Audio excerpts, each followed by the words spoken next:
Hello and welcome to the Gooner Talk. Back in with you guys for another show, for another episode of our Raw Reaction series. Tens of £1,000s are paid to these players that cannot kick the ball over a sub 6 foot player from 10 yards. It is the most frustrating thing in the world to see players not be able to kick a ball. And yes, I'm referring to that chance right at the end by Sabas. But that wasn't the whole game, of course. And there's a lot to talk about as Arsenal draw 1-1 at Manchester United and take a single point away from Old Trafford and fail to win against a top six side away from home in their last 24 attempts, I believe it is. I might be wrong. Please correct if I am. Thank you ever so much, everyone who's joining us in our live chat this evening. I can see all of you in there. Thank you ever so much. Archie says, should be sacked tonight. So sick of these negative managers, scared and clueless. Kilo says, I told you, Tom, Pepe is absolute garbage. I can't defend him anymore. Archie says, Pepe looks lost. No idea how to play in this team. Gunner says, Emery has no vision. I'm sorry. No game plan, no ideas. And I think we're going to talk about a lot of this stuff. We are going to talk about all of this. Is it a frustrating result? No, I don't think it's frustrating in terms of what actually we saw. I think it's frustrating that we've gone up against a side in Manchester United that lost against West Ham 2-0. I think it's frustrating that we had the chances to score and didn't take them. But ultimately, I think that we've seen improvements in the team, definitely. Defensively, we looked better. Other than the goal, we looked much, much better. And I think that we can get frustrated all we like, but I thought Socrates had a good game.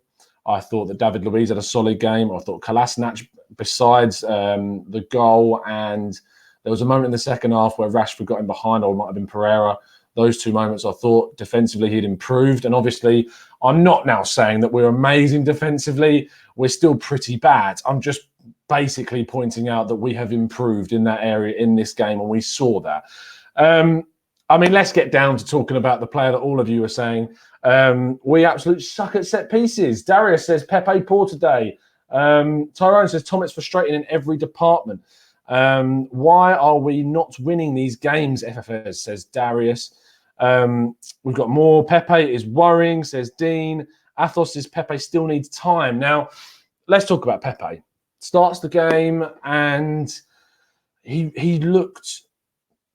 This is going to sound really harsh, but you think about Theo Walcott and his final season for Arsenal, arguably would have been a bit more effective.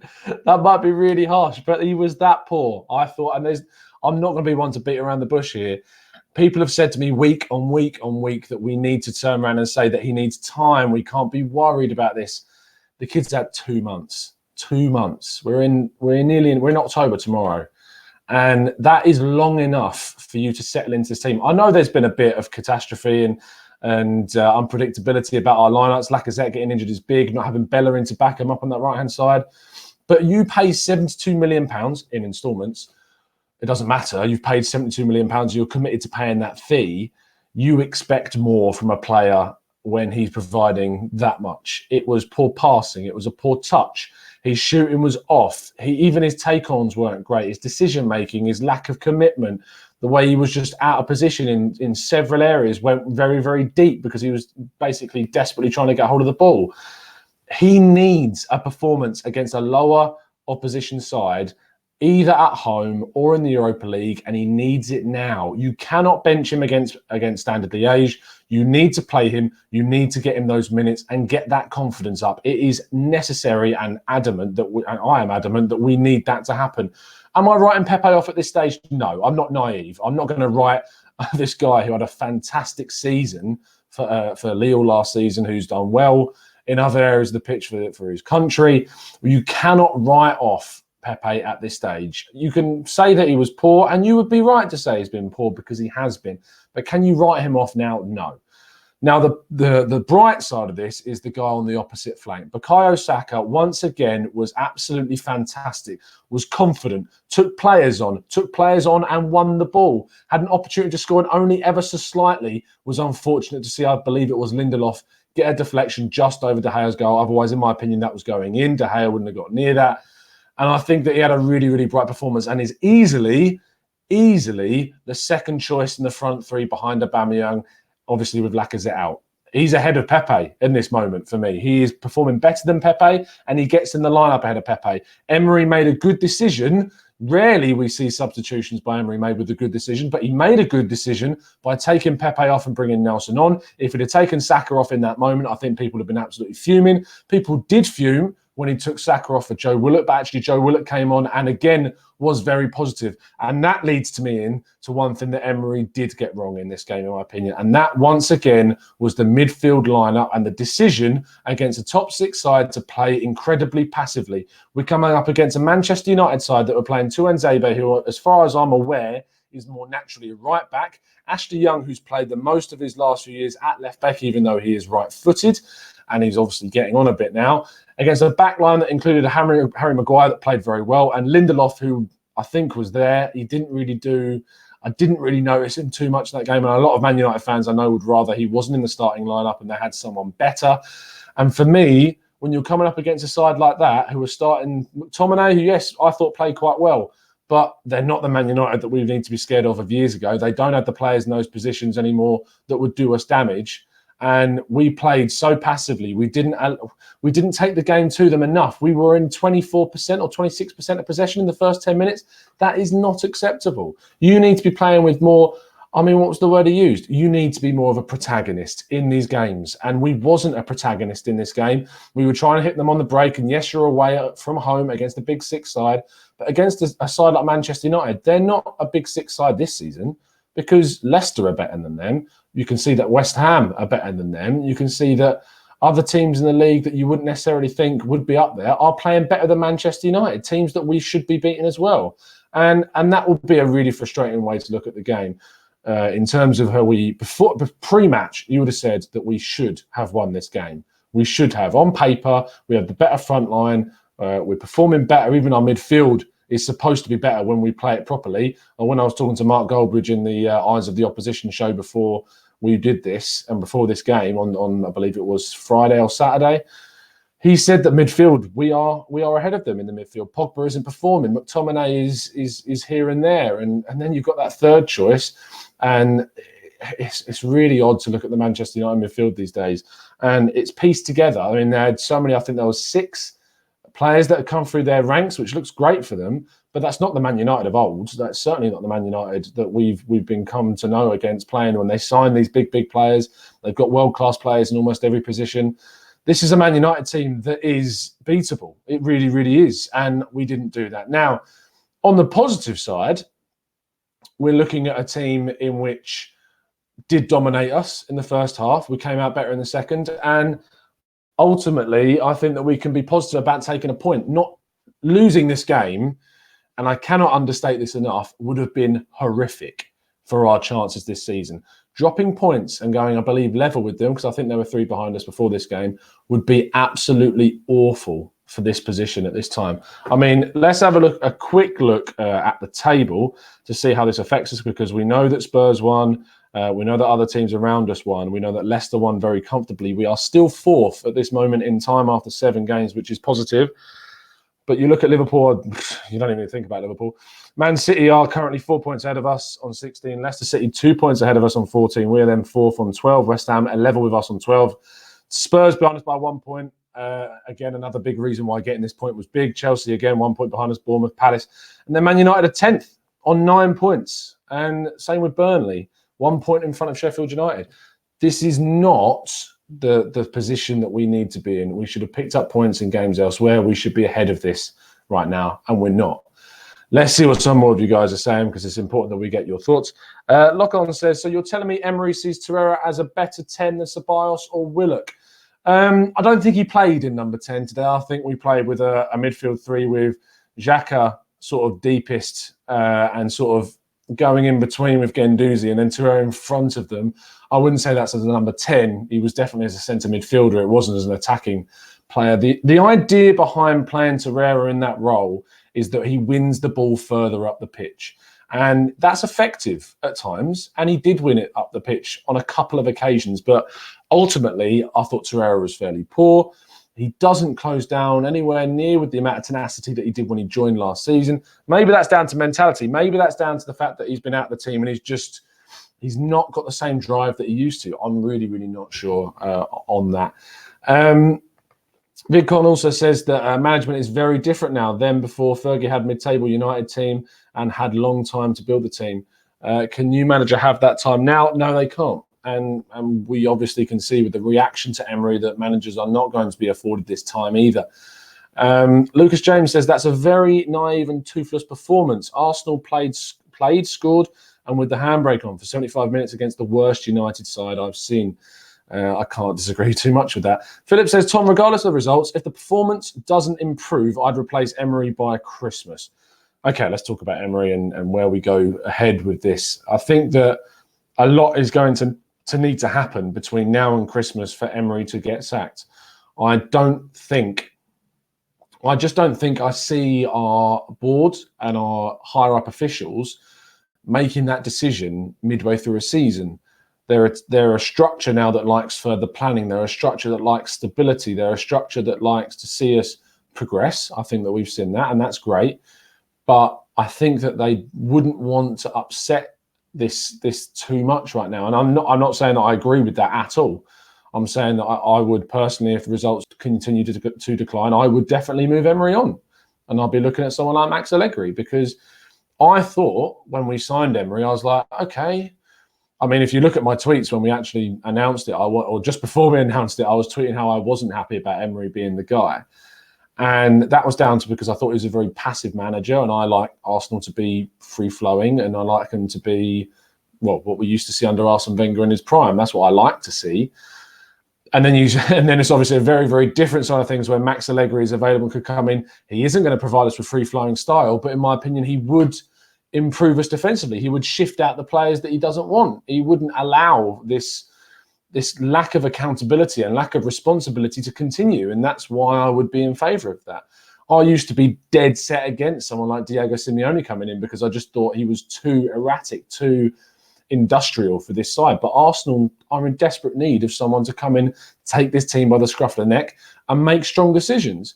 And the strong decisions are not being made. No strong decisions have been made regarding the captaincy, selecting 5. And if the rumours are to believe that we actually decided to make it a vote and that players had some sort of say in the decision for captain, is a joke. And that's not a strong decision. Deciding this lineup against a Manchester United team, as people have been saying in the chat, are the worst Manchester United side they've seen in a very long time, is also not a strong decision. You should be a protagonist, as he said when he joined, taking the game to the opposition, and we didn't do that. Dark Druid says, Pepe ain't the player I thought he was. Kartik says, why does Emery get his plan always wrong? Charlie and Guyan says, truth, if there isn't a clear, firm direction in leadership and management, you cannot achieve any results that you want to. Kamal says, Xhaka, Socrates, Ozil and Luiz and the manager are not good enough. They need to leave. Aaron Letchford says, we laughed Brendan Rodgers off when Wenger left for Emery, but I'd take him right now. I mean, he's doing some brilliant things at Leicester. Lucas James says, hate to say it, but Pepe looks lost out there. There's no taking responsibility and not doing what we brought him in for, not beating men, not direct enough, and not looking, and he's looking like he's lacking motivation. Melisma says, we will not challenge the title in the next couple of years for sure. Would you rather that we spend a few years developing youth instead of incessantly, great word, trying to challenge for top 4 or the title? I think that we can do both. I don't see why you have to prioritise one over the other. I think that Arsenal are in a position where you've got the quality in the youth with Willock and Nelson and Saka, Martinelli, Holding and Tierney and Bellerin, still, I know, 24 years old, but it's not exactly old, is it? Pepe as well, 24. We've got enough in the youth that we can progress as a team and also develop our youth system. There is no excuses why both cannot be achieved at the same time. And you've seen it with teams that have done well with a young. You look at Chelsea right now with their transfer ban. Yes, they're 1 point behind us currently, but we were able to make some significant signings in the summer. They brought the likes of Mason Mount and Tammy Abraham and Tomori, and they look good. And there's no reason why you cannot do both. And we shouldn't have to be forced into picking one or the other. I see your point, Melisma, I really do, but I think both is achievable. Avon says, we are still waiting to put our full side. Okay, so let's talk about this. Kieran Tierney did not travel to the Manchester United game, and I think that I'm not sure if he's been questioned on it. If he is, I'm sure we can talk about that in a tactical breakdown at some point or another Raw reaction show. But Kieran Tierney, I think, would have changed this game a bit more. I think that he would have offered us a lot more down that left-hand side. I think he would have provided Saka with a little bit more, and it's weird to say from a younger perspective than Kolasinac, but a bit more maturity, a little bit more efficiency. And I can't wait to see him start. I really, really can't. I hope that he plays. If he plays against Standard Liège, I'm not sure if he'll play in the weekend game either. But I mean, the run of fixtures that we've got now is one which we can take advantage of. I mean, I'll get them up in a second for you. But when we look at the fixtures, in fact, I'll show it to you on the screen. When we look at the actual fixtures that we've got coming up, I think it's the case where you need to really prioritise certain positions on the pitch. We're not playing a big side for a little bit. As I said, we've got the international break as well, and that's going to give a chance for the likes of Bellerin and Tierney to really sort of come in and get some minutes on the pitch. Right, so let's have a look at our fixtures coming up and what this is going to mean for us moving forward. So Arsenal Standard Liège is on Thursday. We should see a lot more. Martinelli hopefully getting a start as well again after his fantastic performance against Forest. Bournemouth at home, Sheffield United away, Victoria at home, Crystal Palace at home, and then Liverpool away. So you look at these fixtures, right? You look at these fixtures. I mean, the Liverpool away one's in the Carabao Cup, so it's a weird one to think about. We've got Wolves at home, which you would have said originally is a really tough one, but they've been struggling. I'm not saying it's going to be easy by any shot, but they've been struggling. Victoria, Leicester away is our hardest game, by far harder than the Manchester United game, in my opinion. I could see us losing that much easier than I could see us losing against Man United. Southampton at home, Frankfurt at home, Norwich away, Brighton at home, West Ham away, Standard Liège away, and then Man City at home. And that culmination of games, when you look at what we've got ahead, if we don't take advantage of this position that we've been put in to improve Pepe up until the Man City game, we are in a position of extreme vulnerability and we're going to be in the spotlight because Arsenal are going to be looked upon as a team that should win most of, if not all, besides the Carabao Cup, maybe the Leicester away game, should be winning those games. Categorically should be winning those games. I'm not discrediting those teams as in their quality because I'm not underrating them whatsoever. But you should be beating those sides if you are a team that wants to achieve top four and that wants to improve going forwards. Let's see what some more of you guys are saying. Dave Atkinson says, the problem is you can't rush these players back. If he had played them and I got injured, he would have got blamed for that. And we don't know how fit they are. It's a fair point. If you play Bellerin and play Tierney and they got injured, can you imagine the backlash? Is it worth it? If you offered me saying a point against Man United, but you save Bellerin and Tierney and then you get 3 points against Bournemouth, I'll probably be all right with that. I probably would be all right. And the risk of playing it and then losing them, maybe I would be all right with that. Liam Brown says, Saka and Willock have been the breath of fresh air and put a lot of senior players to shame.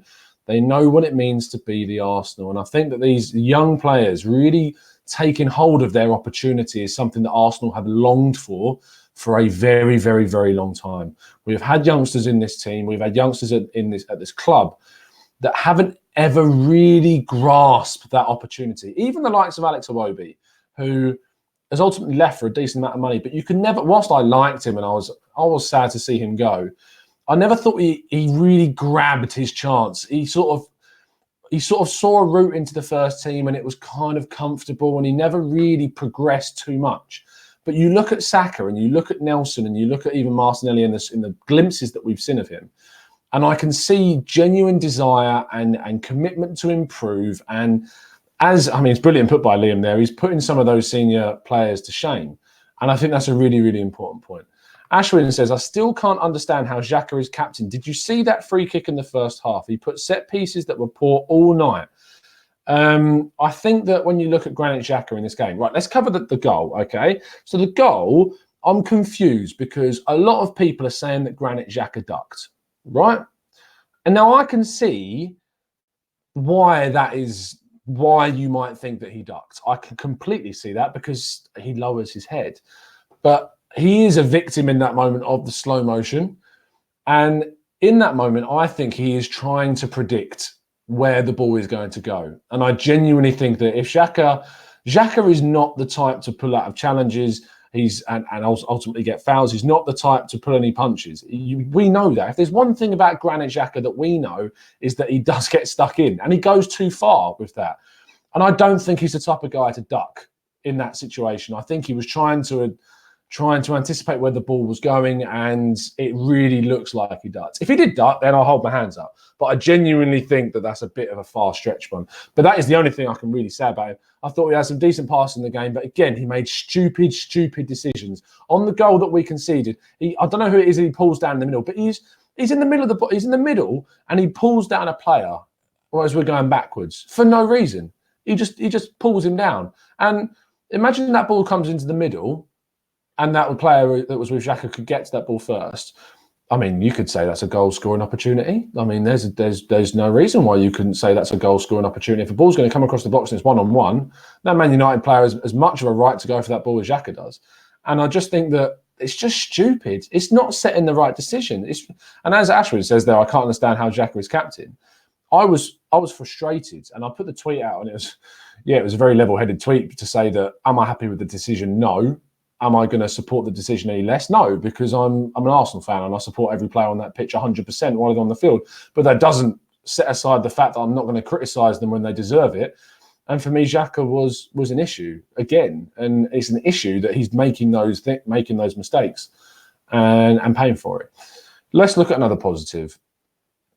Callum Chambers on that pitch. Bellerin is coming back, but Callum Chambers, I thought, had a decent game. He made a mistake when he took that early yellow card, but from that point on, he was conservative. He was good with his decision making. He was important in the attacking play. He tried to move the ball forward. I really like what I saw from Callum Chambers. I don't think he's a right back. I don't think he can play that position. As Gary Neville said in the commentary, he's not established enough to be a right back going forwards. He just doesn't have that. But defensively, I like what he brings to the table. I like what Sokratis did today, but he's shown across the season that he's got too many faults in him and he's too erratic. And David Luiz, for me, again, had a decent game today, but has shown with these immature and classic David Luiz mistakes that you're not always going to get the best from David Luiz whatsoever. I think that Callum Chambers and Holding have real potential to be a possible future pairing. Saliba coming next season, again, as I've already mentioned, is another possibility too.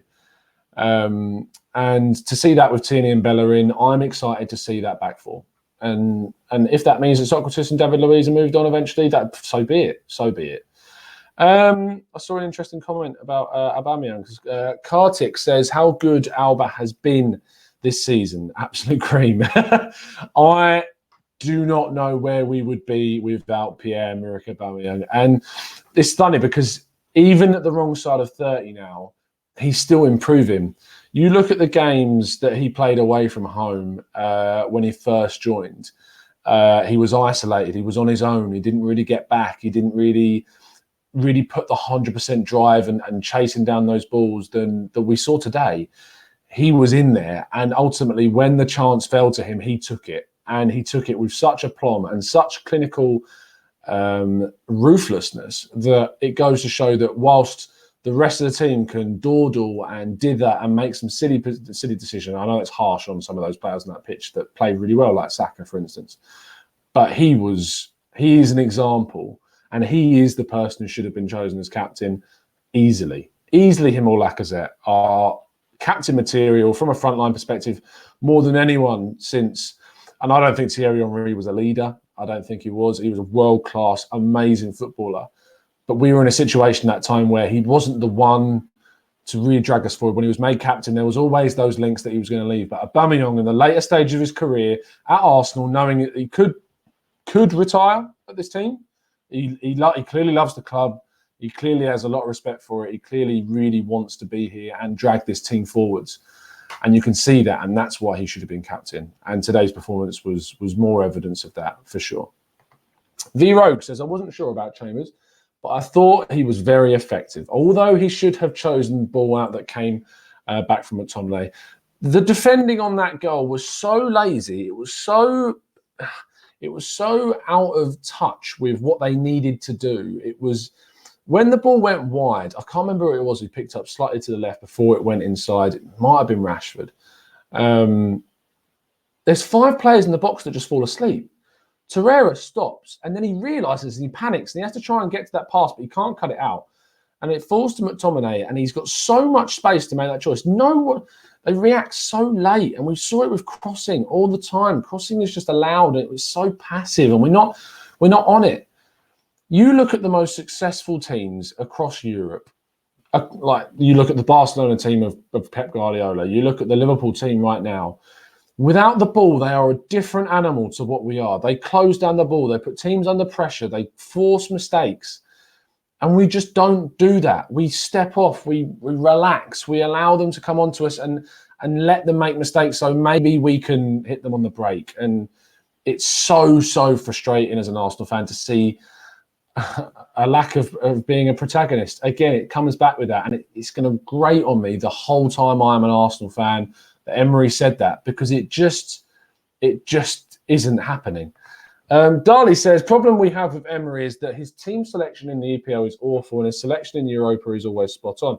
Maybe we should just admit that he is only good in the Continental Cups. I'm not sure how wide of the mark that is. I think that his selection in the Premier League is confusing, is really confusing. It's like, it's this situation, right, where you're a fan and you're watching your team play and you know the decisions that you would make. You know what you would do. You know that you wouldn't play with a midfield three of three players that ultimately are passive besides possibly Guendouzi. You know that you would play either Ceballos or Willock in that midfield to give us something going forward. You know that you would make decisions for substitutions that make a lot more sense. You know that after Martinelli has had a fantastic performance in midweek, that maybe he deserved to come on as well.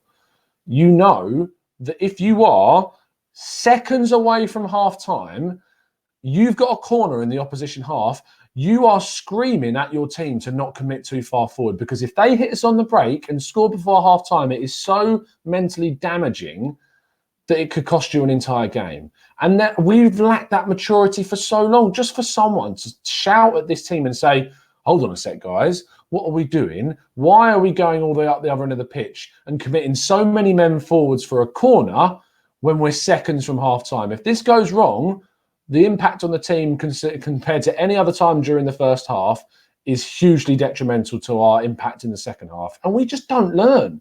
We just do not learn. Can someone explain Willock for Saka, please, says Nilesh. I think that at that point in the game, we looked vulnerable. I think that our midfield was getting overrun constantly. And that is the substitution that I did understand, if I'm honest. I genuinely did understand why he made that choice. Saka had been brilliant, and it's not any detrimental effect to his performance. It's not. But we were at a point in the game where we were really getting overrun. We didn't really have too many outlets dragging the ball out. Saka was shattered on that pitch. And going to box the midfield in sort of that midfield four again, I think was the tactical change that was needed in that moment. I just kind of understood in that moment. Again, he's only 18 years old. As YY says, Saka can't last 90 minutes. And that is ultimately the reason we needed fresh legs, is what Omo says. And that was true. Saka was still running hard, says Locon, and I get that. He definitely was still running hard. But if we've got the opportunity to change things, I think he made the right decision in that moment. I really, really do. Dan Sumption says, time for the banners. I'm not sure it's time for the banners, mate. Selavi says, slow your roll, mate. Xhaka was solid today. Let's not criticise for the sake of criticism. It seems we are searching for a scapegoat. He was good at possession and position. I said he made some decent passes there. I just think that I just don't agree with some of the things and the choices that he makes, pulling players down, making silly fouls, giving away possession at silly times, lack of consistency. That's where I take my issue. Kartik says, both Socrates and Xhaka have poor decision-making in defence. Why Emery plays both of them together? I thought, as I've already said this, but I thought Socrates had a decent game. Yonic Max says, I've never heard of a team officially having 5 captains. I mean, I hadn't really before today. I knew it was kind of a Spanish thing, which is why he does it. Avon says, my issue with Emery is that his response to senior players falling in the EDPL is play them until they have one good game, and that's it. You play them until they have a decent game, but you need to be consistent in your choices, and he just isn't consistent enough. Sebastian says, great tactical change. When did the players decide to play more positively, regardless of what the manager says? I think that, I'll tell you, one thing I did notice today is when Leno was on the ball, right, and Leno's taking that long kick, is it me or is he going against what the coach is actually asking? Is he so fed up of possibly conceding that he's just sick of it and wants to kick it long? Because that's how I saw it personally. I mean, what's Emery going to do? Sub him off? He's not going to do that. I completely have complete empathetic feelings for Leno in that situation, because if you're passing out to Socrates and he's conceding you a goal like he did against Watford, you're never going to want to do it, and especially against a better side. And I don't get why we will persist with that. I understand it has its merits, and we saw that from the amount of kicks that went straight to Manchester United players, but we need to find a way of making it more effective, of passing it better, of making the midfield a little bit more connected to the defence. And without that, you're never going to succeed in that area. Irfan says, Tom, is it just me, or is Pepe so underwhelming and lazier than Ozil? I don't think he's lazy. I know what you mean, because he sort of walks around the pitch on that side. He doesn't really bust a gut to get back. I don't think it's laziness. I think it is a lack of confidence. I think it's a lack of. I think if you've got a player there who scored 3 goals in his last 3 games, he doesn't play like he did today. That sounds like a very, very obvious thing to say.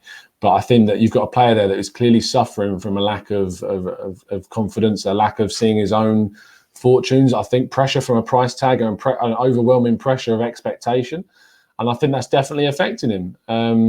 G. Will says, so you telling me these midfield players keeping Ozil at the effing team? Emery has brainwashed a lot of you guys. Ozil has a lot left to offer. If you don't believe me, give him time at United and see what Ollie will give him to United and see what Ollie will do with him. This wasn't the right game for Mesut Ozil. We know from history tells us that Mesut Ozil in big away games doesn't do it. It doesn't offer enough for us. I don't think it's about brainwashing at all. Darius says, Tom, how can we allow a trash Man U side to play us in midfield? Again, we shouldn't allow it, but our team selection made it so that we did allow it. Kudos says, it would have been a mistake to renew Emery's contract, judging from history, even with a fine squad. PSG, he is a grind and pound coach and not known. A pound coach? I don't know what that means. A £1 coach, maybe? And not known for his finesse, not suited for Arsenal with our history. I think he's the wrong choice. I don't think he's the guy to take us forward. Is he the guy that becomes the transition manager? Maybe. I think that he had a hell of a good PowerPoint presentation. If it was, I think that he hasn't delivered on the promises that he set out when he joined in improving players. I don't think many players have improved at all, if at all. Linton says, "What are your thoughts on Pepe?" We've kind of already talked about that. I just thought he was pretty poor, and it's time to start worrying, in my opinion. It really, really is. Jorin says Pepe's touch is awful. Again, that's a confidence thing. If you step that confidence up, he had a couple of decent touches actually, but I mean, Callum Chambers completely outdid him in terms of his touches. The Dust says Emery out, the team selections, favouritism, no style of play is a massive problem. Needs to go at the end of the season, regardless of top 4 or not. The Herd 85 says Terry Guendouzi and Granit Xhaka together does not work. Truth 884 says the midfield got better when Willock came on. It definitely did. Terry Blondell says I believe Ozil still has a lot to offer, but the fact that Emery doesn't fancy him and doesn't have a track record of improving players, obviously that means he isn't going to be doing very well. Irfan says Pogba really dominated. We have to be honest. P.S. Xhaka did duck, captain of Ferrets. I don't agree that he ducked, but captain of Ferrets is a little bit closer to the mark. G. Will says Emery gave United confidence with his tactics and selection. Fabrice says Emery out, cowardly tactics. We didn't even try to win the game against United, no less.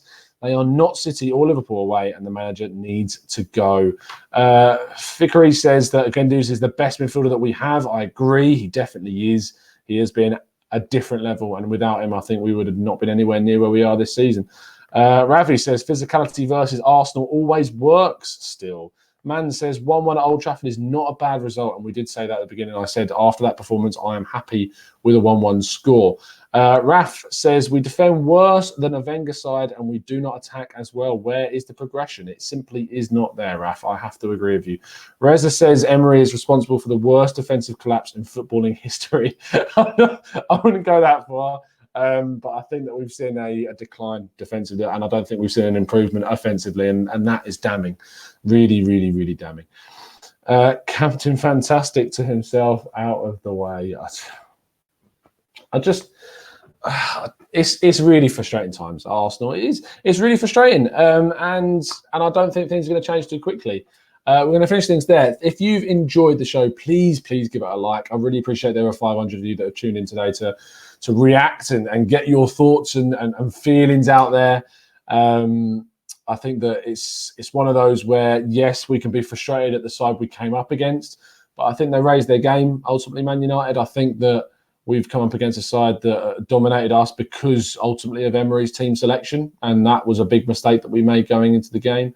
But all in all, I think that we can be happy with a point, staying 3 points ahead of them. It's big. They're going to be one of the biggest competitors for a top four this season. And we go on now to a really, really kind run of fixtures. And we've got to take advantage of that. And hopefully the return of Bellerin and Kieran Tierney is going to transform our fortunes, especially in wide areas, and going forward to provide those crosses and those low-driven crosses that are definitely going to add to us this season.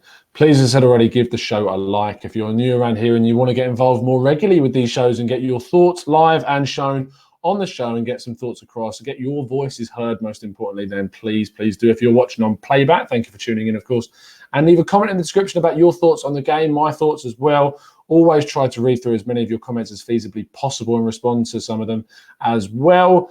But I will see you again. We may be doing a tactical breakdown show of Graham and Drew. We'll have to see how things go. But usually midweek, it is so hard with work for all of us to get these out. So the quick live shows and the quick takes and the eyes of the opposition shows are much easier to do, whereas the tactical breakdowns take a lot of work. And when we're all so busy, it's sometimes a struggle to get those out. But thank you ever so much, all of you, for tuning in. Enjoy the rest of your evening or your afternoon or your morning or your day, no matter what is left of that. And I will see you again very, very soon. And most importantly, and as always, up the Arsenal.